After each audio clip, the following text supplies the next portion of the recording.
First contact fury.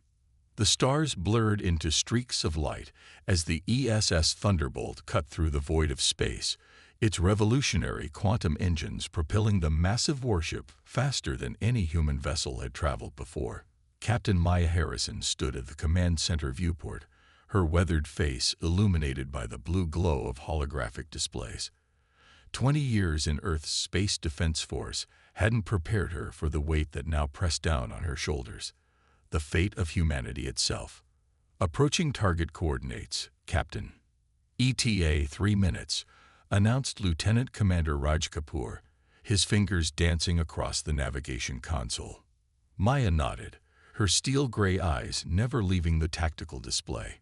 All personnel to battle stations. This is not a drill. I repeat, this is not a drill. Red alert klaxons blared throughout the kilometer-long vessel as over 300 crew members rushed to their positions. Engineers monitored the experimental weapon systems, medical teams prepared for casualties, and fighter pilots sprinted to their crafts in the launch bay. The Thunderbolt had been built for this moment, humanity's answer to an existential threat that had appeared without warning 18 months ago. Captain, called Communications Officer Chen, her voice tight with tension. Incoming transmission from Admiral Wallace.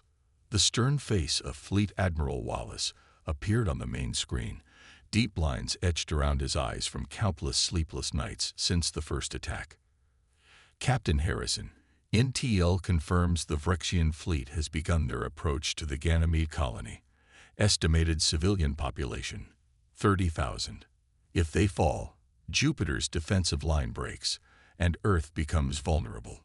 You understand what's at stake. Maya straightened her posture, despite the ache in her back from the recent surgery, to implant the neural interface that connected her directly to the Thunderbolt systems. We won't fail, Admiral. The Thunderbolt was built to be their nightmare. Good hunting, Captain. Earth stands with you. The transmission ended, leaving the bridge in momentary silence. The quiet was broken by the ship's AI, Araya, whose holographic avatar materialized beside Maya. Captain, I've completed final diagnostics on the Spearhead weapon system. All parameters nominal. Thank you, Araya.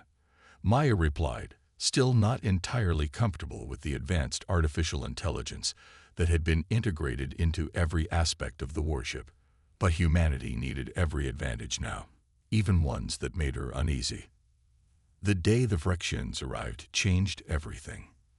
The aliens appeared without warning above Mars' colony, crystalline ships that seemed to defy physics, weapons that cut through Earth's most advanced defenses like they were paper. 2,000 colonists dead in the first hour.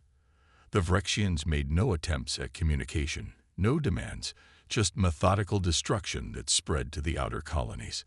Conventional weapons proved almost useless against their shield technology.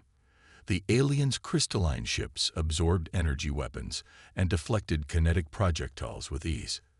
For 6 devastating months, humanity retreated, losing colony after colony, watching helplessly as millions died or fled deeper into the solar system, until Dr. Eliza Reyes discovered something peculiar, a vulnerability in the aliens' seemingly perfect defense. Their crystalline technology had a resonance frequency. If targeted precisely, their shields would shatter like glass. Captain, we're dropping out of quantum space in 30 seconds, Kapoor announced. Maya pressed her hand against the neural interface port at the base of her skull, activating the direct connection to the ship. Instantly, her consciousness expanded as sensor data flooded her mind. She could feel the ship as if it were an extension of her own body, the thrum of the engines, the readiness of the weapons, the life signs of every crew member aboard. Spearhead weapon charged at 90%, reported Weapons Officer Jackson, ready to deploy on your command. The ship shuddered slightly as it returned to normal space. The main view screen flickered to life, revealing a sight that caused even the most seasoned officers to pause. Dozens of crystalline Vrexian warships surrounding the Ganymede colony, their weapons already firing upon the defensive satellites. My God, whispered Medical Officer Katri. There are so many of them. Maya felt fear ripple through the crew, sensed their elevated heart rates through the neural link. But there was no time for fear. Araya, initiate stealth protocols. Lieutenant Jackson, target the command vessel. Lieutenant Commander Kapoor, plot an approach vector that keeps the moon between us and their sensor arrays. The Thunderbolt moved with surprising grace for its size, using Ganymede's bulk to mask its approach. The Vrexians, focused on dismantling the colony's defenses, hadn't detected them yet. Captain, Araya's calm voice resonated in Maya's mind through the neural link. I've analyzed their attack pattern. It differs from previous engagements. They appear to be harvesting something from the colony. Maya frowned. In previous attacks, the Vrexians had simply destroyed human outposts. Can you determine what they're extracting? Processing data. They appear to be targeting the colony's quantum communication array and power generation facilities. They're not just destroying. They're taking components. This was new information, potentially crucial to understanding their enemy. Record everything. Forward the data to Earth Command. As they maneuvered closer, Maya could see the devastation unfolding. Ganymede's defensive platforms exploded one by one, debris raining down on the colony domes below. Emergency beacons flashed desperately, civilian transports attempting to flee only to be cut down by Vrexian interceptors. Maya felt rage building inside her. Not the hot, blinding kind that clouded judgment, but a cold, focused fury that sharpened her resolve. We're in range. Prepare to deploy Spearhead. The Spearhead was humanity's masterpiece of desperation, a weapon that generated a precisely calibrated wave of quantum energy tuned to the exact resonance frequency of Vrexian crystalline technology. In theory, it would shatter their shields and disrupt their systems. In practice, no one knew. This would be its first battlefield test. Spearhead fully charged, Jackson reported. Targeting solution locked on their command vessel. Maya took a deep breath. If this failed, the Thunderbolt would be detected immediately, and they wouldn't last long against so many enemy ships. Fire. For a moment, nothing seemed to happen. Then, a pulse of invisible energy emanated from the Thunderbolt, rippling through space toward the Vrexian fleet. When it reached the first enemy vessel, the effect was immediate and spectacular. The crystalline hull began to vibrate, fracture lines spreading across its surface like ice cracking under pressure. It's working, Kapoor breathed, his eyes wide. One by one, the Vrexian ships began to shudder as the resonance wave hit them. Their shields flickered and failed, hull integrity compromised. The command vessel, largest of the fleet, split apart in a dazzling explosion of crystalline fragments. All Vrexian vessels showing critical system failures, Araya reported. Their weapon systems are offline. For the first time in 18 months of war, humanity had landed a decisive blow. Target their engines, Maya ordered. Don't let any escape. We need to eliminate their ability to warn others. The Thunderbolt moved out from behind Ganymede, revealing itself to the crippled enemy fleet. Its conventional weapons, railguns, plasma torpedoes, and laser arrays, opened fire on the vulnerable Vrexian ships. Captain, Chen called out suddenly.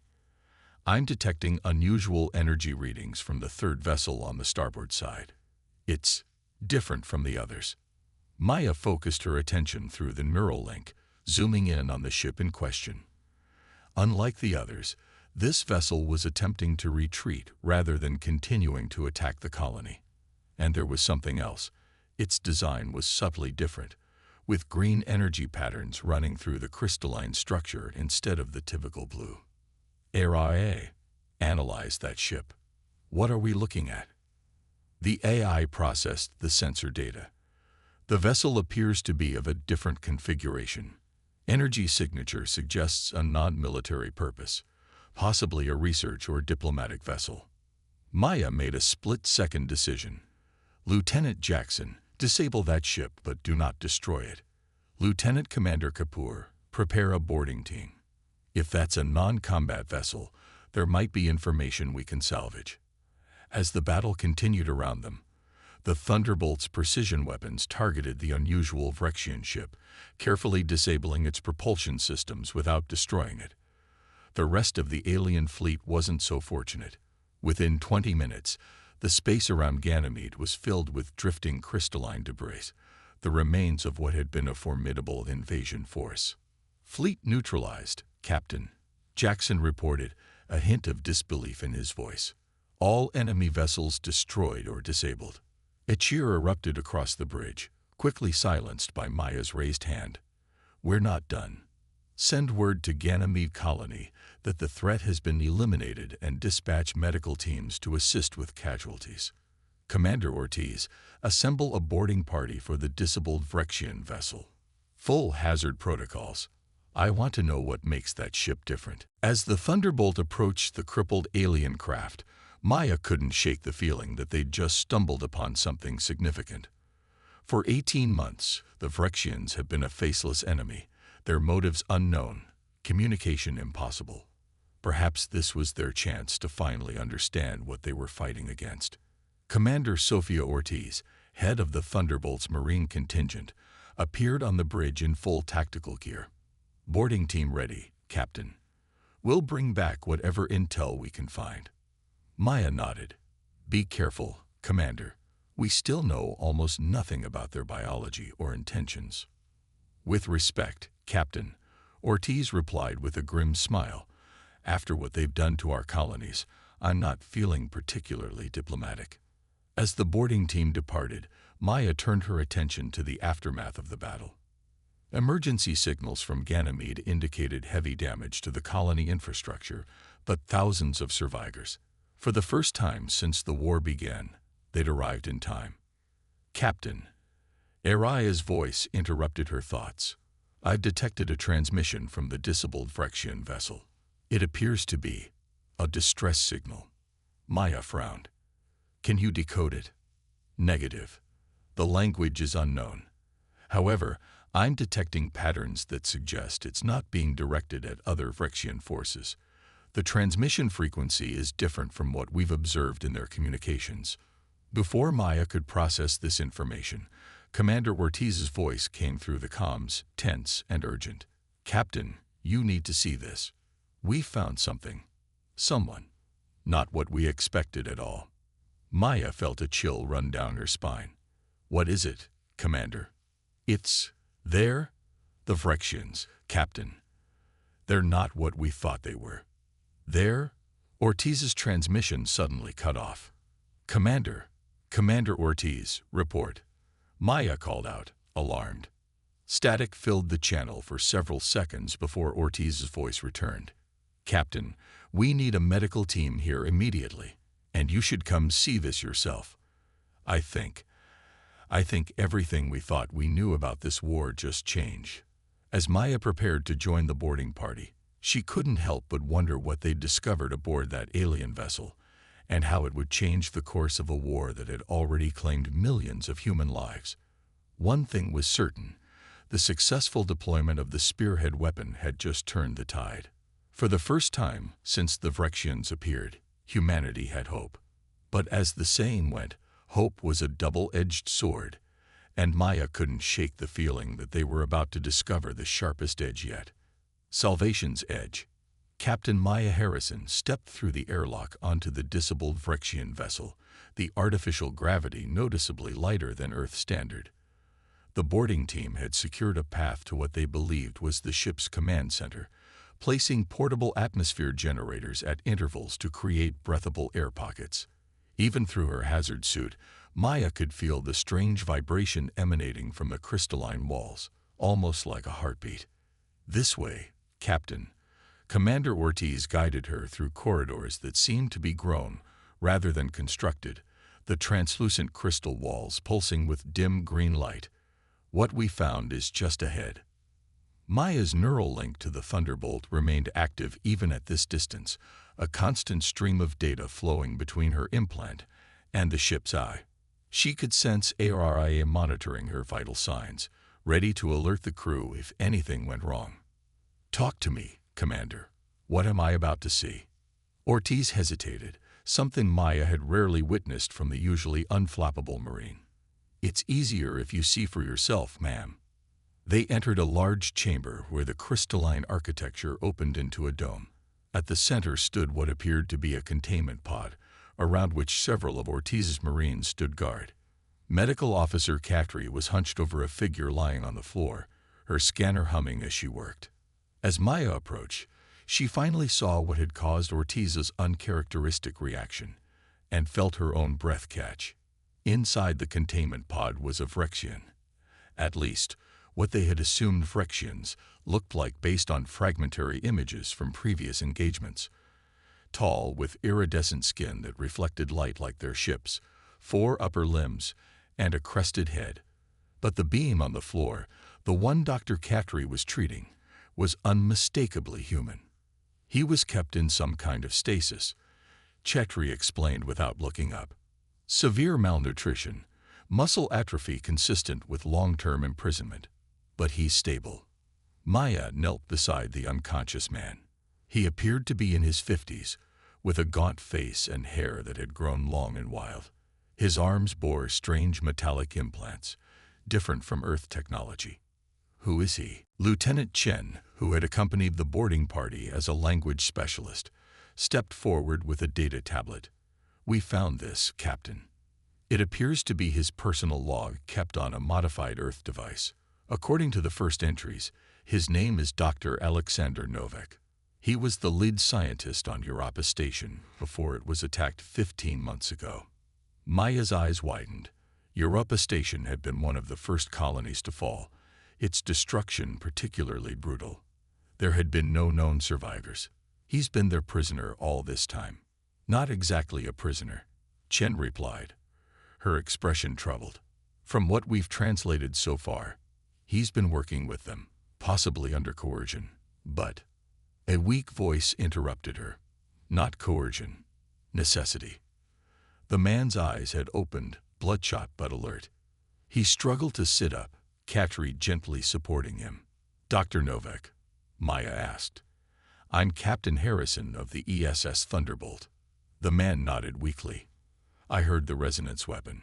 Clever, using their own technology against them." His voice was raspy from disuse, each word seeming to cost him effort. "But you don't understand what you've done." Maya felt a chill run down her spine. "What do you mean?" Novak gestured toward the containment pod, where the Vrexian remained motionless. "That's not our enemy. That's one of the last crystalline architects. The ones who've been helping us." A stunned silence fell over the chamber. Finally, Maya found her voice. "Helping us? They'd been systematically destroying our colonies for a year and a half." Novak shook his head, wincing at the effort. "No, those aren't architects. The ships you've been fighting are automated harvesters, weapons left behind from a war that ended centuries ago." He coughed, and Catry quickly administered a hydration injection. "The architects have been trying to shut them down, but they're outnumbered. When I was taken from Europa, it was by an architect rescue team. They arrived too late to save the colony, but they saved a few of us." Maya's tactical mind raced with implications. If what you're saying is true, then who is controlling these harvesters? "No one," Novak replied. "That's what makes them so dangerous. They're autonomous, programmed to gather resources for a civilization that no longer exists. The architects created them to fight their enemies, but lost control. The harvesters went dormant for centuries, until our quantum communication signals woke them up." He looked toward the containment pod. "Vesrine there has been helping me modify their technology to create a shutdown signal. We were close when you attacked." Commander Ortiz stepped forward, skepticism evident in her stance. "With all due respect, Doctor, how do we know this isn't some kind of Stockholm Syndrome? These aliens have killed millions of our people." "Not these aliens," Novak insisted. "The architects have lost more to the harvesters than we have. They're nearly extinct." He tried to stand but couldn't manage it. "Captain, the device we were working on. It should still be in the laboratory section. It can end this war without further bloodshed." Maya studied the man carefully, her years of command experience helping her gauge his sincerity. Araya, she subvocalized through her neural link. Analysis on Dr. Novak's statement. The AI's response came directly to her mind. Physiological readings suggest he believes what he's saying. Historical records confirm his identity as lead researcher at Europa Station. His expertise was in quantum communication technology. Maya made her decision. Dr. Katri is the alien, the architect, in any condition to communicate. Katri moved to the containment pod, scanning it with her medical device. Life signs are stable but weak. The pod appears to be some kind of medical support system. I wouldn't recommend removing them from it. Chen, can we establish communication? The language specialist nodded hesitantly. Maybe. The doctor's device has translation protocols. If the architect regains consciousness, we might be able to verify the story. As if on cue, the crystalline structure of the pod began to pulse more rapidly, and the alien inside stirred. Its 4 upper limbs pressed against the transparent surface, and what Maya assumed was its face turned toward them. A series of musical tones emanated from somewhere within the pod. Chen hurriedly activated the translation device. After a moment of processing, a synthesized voice emerged. The harvesters. Did you stop them? The colony. The immediate threat to Ganymede has been neutralized. Maya replied carefully. I'm Captain Harrison of Earth's Defense Forces. Dr. Novak has been explaining your situation. The architect's crystalline features shifted in what might have been relief.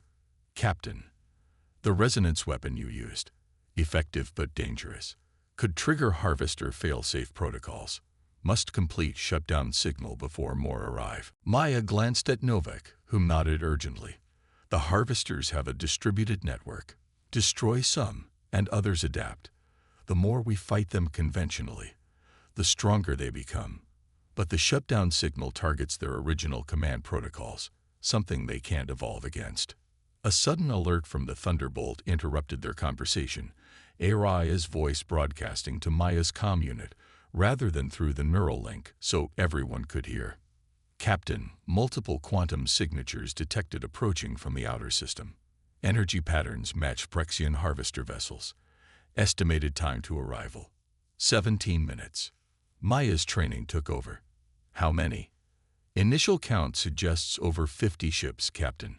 Larger than the fleet we just engaged. The architect's musical tones became more urgent, the translation following. A response force. They detected the destruction of the harvester fleet. Your weapon alerts them to a threat they must eliminate. We need to get back to the Thunderbolt. Maya decided. Doctor, can your shutdown device be transported? Novak shook his head. It's integrated with architect technology. Moving it would take hours we don't have. But we can complete it here, transmit the signal, and then evacuate. Maya weighed her options quickly. The Thunderbolt's spearhead weapon had been devastatingly effective against the previous harvester fleet, but it required significant time to recharge. Against 50 ships, they would get one shot before being overwhelmed. How long to complete your device? With Vesrine's help and your engineers, maybe 15 minutes, Novak replied. It would be cutting it close. Too close. Commander Ortiz, get a security team to escort Dr. Katri and our engineering team to the laboratory section. Lieutenant Chen, stay with the architect and maintain communication. She tapped her comm. Thunderbolt, this is Harrison. Prepare for possible emergency evacuation and have the spearhead recharged to maximum capacity. As the team mobilized, Maya helped Novak to his feet. I'm going to need you to explain exactly what we're dealing with, Doctor. While being supported toward the laboratory section, Novak outlined the situation.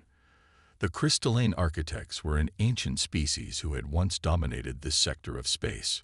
Centuries ago, they had fought a devastating war against another advanced civilization, creating the autonomous harvesters as weapons.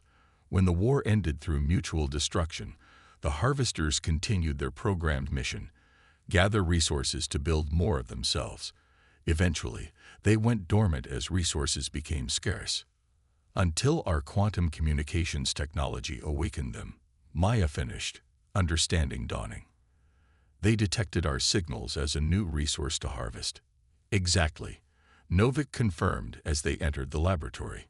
Human technology is similar enough to architect technology that the harvesters recognized it as valuable. They don't see us as enemies, just resources to be harvested. The laboratory was unlike any Maya had seen before, a blend of crystalline alien technology and improvised human equipment. At its center was a device that resembled a quantum communications array, but modified with the same crystalline material as the ship itself. "This is it," Novik explained, moving to the device with new energy. "The shutdown signal. It broadcasts on the harvester's original command frequency, triggering their dormancy protocols."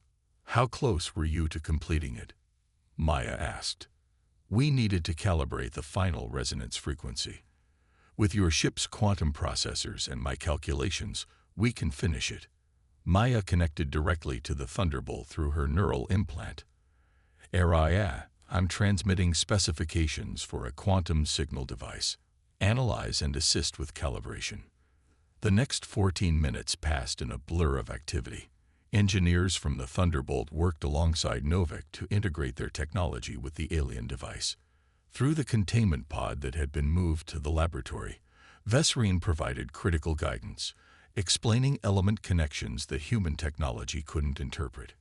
"Captain," Araya's voice came through the comm. "Harvester fleet approaching rapidly. Estimated time to weapon range, 3 minutes." Maya turned to Novik. "We're out of time, Doctor." He looked up from the device, sweat beading on his forehead. "We're close. Just one more calibration sequence." Through her neural link, Maya could feel the Thunderbolt systems preparing for battle. Weapons charging, shields at maximum, fighters ready to launch. But against such overwhelming numbers, it would be a short fight.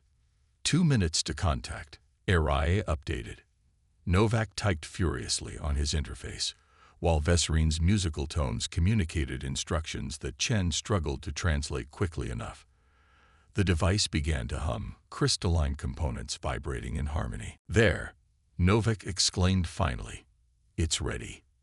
"Activate it," Maya ordered. Novak hesitated. "Captain, there's something you should know. This signal, it won't just shut down the harvesters.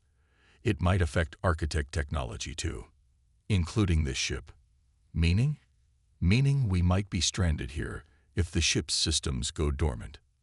Maya didn't hesitate. "Do it. The Thunderbolt can retrieve us." Novak activated the device.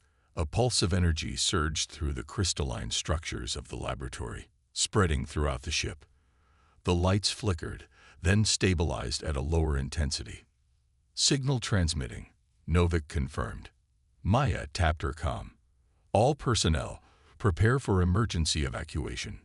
Then, through her neural link, "Araya, status of the approaching harvester fleet." The response came with unexpected imagery. Through the Thunderbolt sensors, Maya could see the harvester ships suddenly slowing their approach. One by one, their blue energy signatures dimmed to a faint glow. "Captain," Araya reported, "the harvester vessels appear to be powering down. Energy readings dropping across all detected ships." A cheer erupted from the human engineers, while Vesrine's musical tones took on a harmonious quality that needed no translation to recognize as relief. "It worked," Novik breathed, collapsing into a seat. "They're entering dormancy mode." Maya allowed herself a moment of hope before practicality reasserted itself. "We need to confirm this isn't temporary. And we need to understand if there are more harvesters out there that might not have received the signal."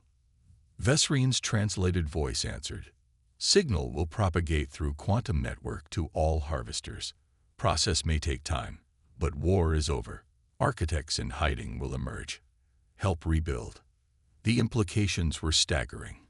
An 18-month war that had cost millions of human lives ended not through superior firepower, but through understanding and cooperation with an alien species they hadn't even known existed until today.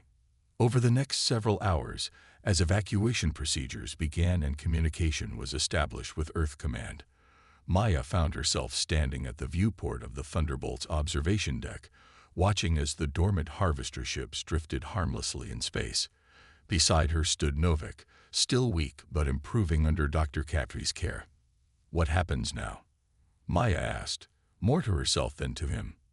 Novik considered the question. "We rebuild. Both humans and architects. We have much to learn from each other." He gestured toward a distant light, another architect vessel that had responded to Vesrine's call, the first of many emerging from hiding now that the harvester threat was neutralized. Their civilization is ancient, their technology far beyond ours, and yet they nearly faced extinction, just as we almost did. Maya thought about the spearhead weapon, how proud they had been of their achievement, how certain they had been of their enemy. "We almost wiped out the wrong species." "But you didn't," Novik reminded her. "When faced with new information, you adapted. That's the quality that will ensure humanity's survival among the stars. Not our weapons, but our willingness to understand." As if to emphasize his point, Araya announced, "Captain, incoming transmission from the approaching architect vessel. They're requesting permission to dock and offer assistance with repairs to both our ship and the Ganymede colony."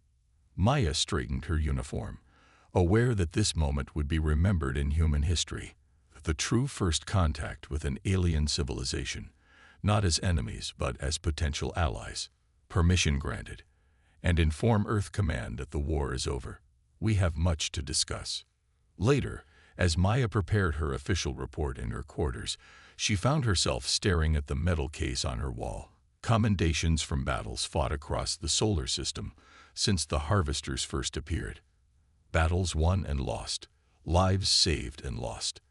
The cost had been enormous. Yet something new had emerged from the conflict, a partnership with an ancient species who had faced their own existential threats and survived.